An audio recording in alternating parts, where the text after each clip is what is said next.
25 years when I first came here and I spotted this blank wall. I said, that's my wall for a mural, there's no doubt about it. Perfect location, perfect light. What it needs is an image.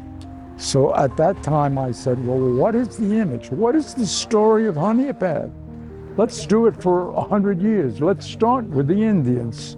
I did a research on the Indians. Quite interesting, because did you know that they used blowguns at those times? And then, of course, they were the beginning of this story. Jose, 20 years ago, did the interpretation that we see here for the mural. At that time, it was not accepted to be put on the wall. Another mural was put there instead of Jose's mural.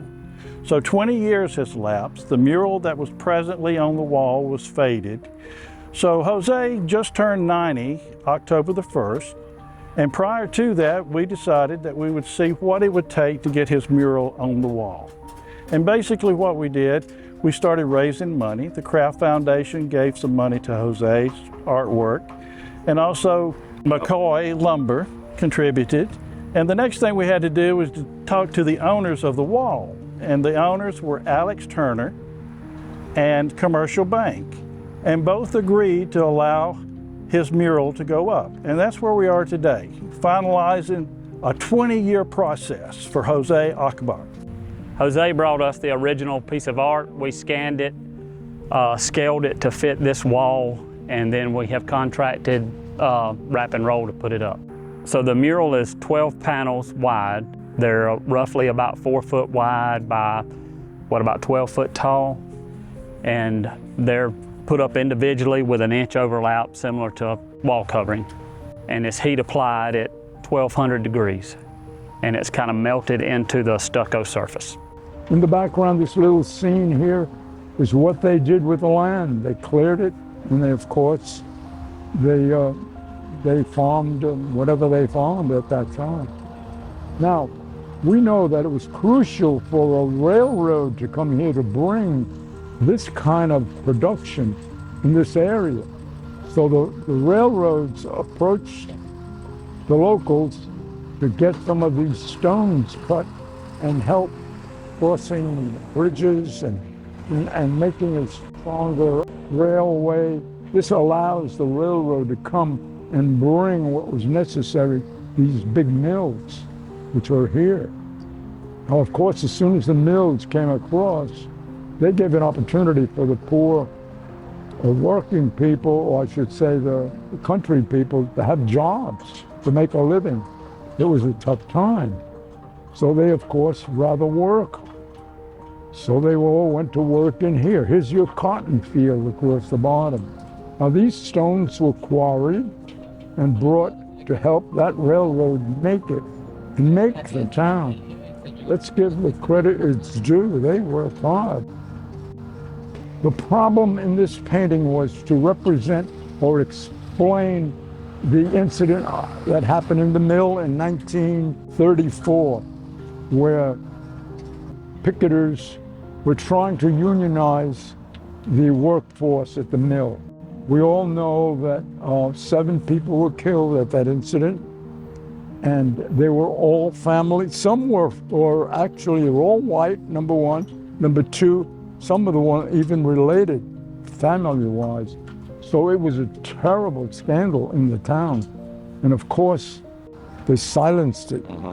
Any talking about this, from that point on, you would lose your job.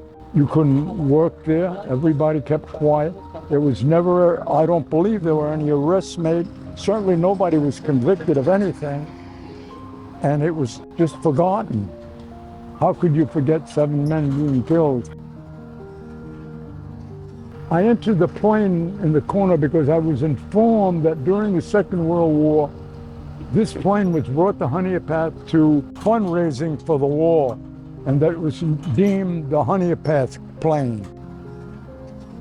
The old man was an old worker here at the mill, and he is looking at what his life used to be, and he knew he had to go to work like soldiers and like back and forth, and he's thinking himself. He now has a book on his lap.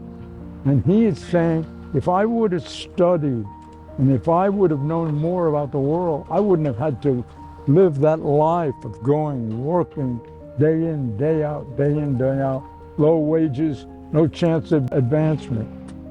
Now we move along the bench and you find the young lady with the child. She's saying, look, honey, I don't want you to work in that mill all your life. I want you to study. I want you to learn things and you'll have a better life. Of course, that's the old library that they're all sitting. That's where the knowledge is. That was a big, wonderful thing that happened in this town.